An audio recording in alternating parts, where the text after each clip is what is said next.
Hello boys and girls, huge changes to the JW theology might be coming very soon. This is taken from Reddit user I'm Not a Taco, who shared this TikTok video recording a talk from the regional convention in Puerto Rico this past weekend. This was taken from the final talk on the Friday evening. You know neither the day nor the hour. And in this talk, the speaker reveals some new light. Jesus was not enthroned in 1914, but will be enthroned sometime during the Great Tribulation. Now, I'm gonna play a clip for you. It's in Spanish, but I'll provide English subtitles in the bottom, so please follow along. Jesús dice, cuando el Hijo del Hombre venga en su gloria y todos los ángeles con él, se sentará en su glorioso trono. Bueno, quizás esté pensando, bueno, ¿cuándo sucedió eso? Antes, hermano, creíamos que Jesús se sentó en su glorioso trono en el 1914. Pero el conocimiento más actualizado en años no tan recientes, pero más recientes, se nos ha explicado que esto sucederá en el futuro cercano. Jesucristo se sentará en su glorioso trono después de la destrucción de todas las religiones falsas. Y justamente antes del Armagedón, Jesús se va a sentar como juez y va a mirar el corazón mío, lo que he hecho, lo que no he hecho, la actitud. También mirará el corazón de todos los que estamos aquí presentes y de todas las naciones.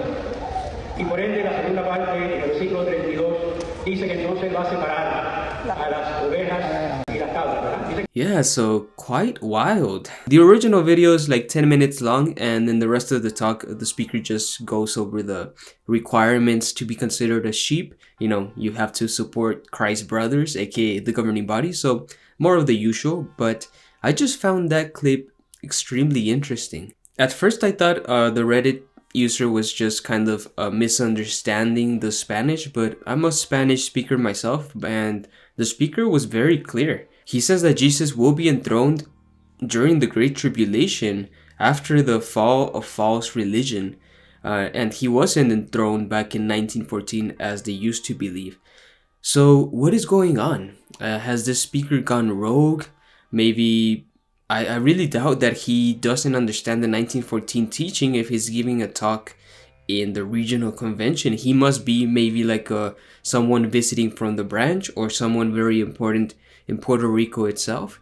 But it's just so bizarre that he would say that Jesus was not enthroned in 1914 when this is a core teaching in the JW world. In case you're not familiar, dear viewer, with the current teaching, it's that in 1914, Jesus was enthroned as King of God's kingdom, and this was also the beginning of the last days. So the last days started in 1914, and they're gonna conclude real soon. And also 1914 is really important because it's the start year for the generation teaching. So the previous teaching was that this system would not outlive like the generation that lived through 1914, so that it was gonna end in one generation since 1914. And since that didn't happen, since a lot of time has passed, David's Plain revised the teaching to teach that it was gonna be an overlapping generation.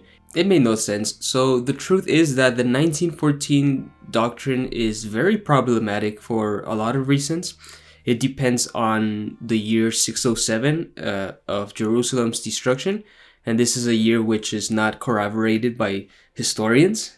Jerusalem fell in 586 BCE, but Jehovah's Witnesses teach that it fell in 607 BCE. So they got that date wrong, and 1914 depends on 607. So yeah, this 1914 date just creates a lot of problems, and it raises a lot of issues. It's a teaching that becomes more ridiculous the more time that goes on, you know? If Watchtower were to abandon the 1914 teaching and just say, hey, Jesus is gonna be enthroned in the future very soon, they could just keep postponing Armageddon forever without the need to update their generation's teaching. Now, if you think that the abandonment of 1914 would wake a lot of people up, you would probably be right, but don't expect everyone to wake up either, because if the entire beard debacle showed us something, is that JWs are more than willing to just outright accept, without question, doctrinal U-turns. Also, if David's plain generation teaching didn't wake everyone up, I doubt that the abandonment of 1914 would. It's true, it's very difficult to see why the governing body would make such a change, but they have already shown us this new governing body without Tony Morris has shown us that they're more than willing to fundamentally change the dogma at the whim of the leaders, so it wouldn't be outright impossible. There would have to be a lot of backtracking though, because 1914 is engraved in a lot of publications already, and worst of all, it's engraved in the minds and hearts of millions of Jehovah's Witnesses. This is a key date in their beliefs, so I don't see at the moment why they would change it. I think it's gonna happen eventually. It's just hard to see it happen so soon. And I'm not saying this video clip is evidence that it's gonna happen, but it's still really troubling to say the least. There's a lot of ways that the governing body could change the doctrine. They could say, oh, brothers, after prayerful consideration, we have concluded that the year 1914 was significant in the world scene, but we have no biblical reason to conclude that 1914 was the start of the last days. We cannot serve Jehovah because of dates. We have to serve him because we love him, or some other bullshit like that. So they could use any excuse to get rid of the 1914 date, and the sheep would be expected to just follow without question. Just something to think about.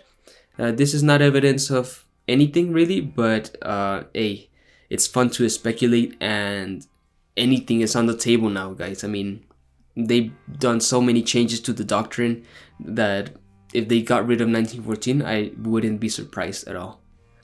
Now, let me remind you once again, this is speculation, but I still found the original clip quite troubling. You can see it all. I'm going to provide a link below if you want to see it, all of it. It's only in Spanish though, so you have to take my word for it for the subtitles. I made sure they were correct. Or maybe this was just one speaker going rogue. Maybe he was off his meds and he went ahead of the Jehovah's chariot. Who knows? But who knows? We're gonna have to wait and see what Watchtower does about that. But even if this clip means nothing, I still think that the Watchtower has to distance themselves eventually from the 1914 date, because at this point it just creates more problems. The notion that we have been living in the last days for more than 100 years just makes a lot of people think, if you tell that to someone out in the ministry, they're gonna be like, oh, 100 years of the last days? Isn't the last days supposed to be something imminent, something short? So yeah, the longer we go on in this old system, the more ridiculous the teaching becomes. And as I said, it also creates a lot of problems, because when people start investigating about Jerusalem's fall, they eventually find out that it didn't fall in 607 BCE, and that has caused a lot of people to wake up, including myself. So yeah, they have to get rid of the 1914 doctrine. I just don't see a way how they could do it without triggering a lot of people leaving. Not everyone would leave, but a lot of people would leave, because man, there's been a doctrine that is core to the religion.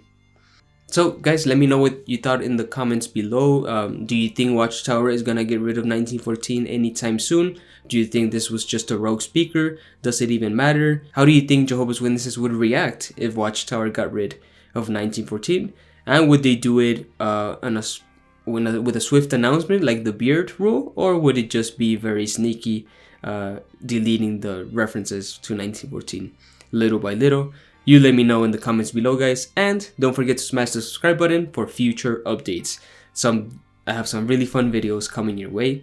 Take it easy, guys, have a wonderful day, and stay away from the tower.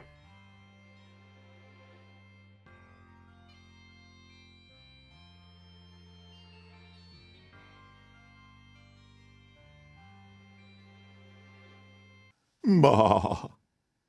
Goodbye, little sheep.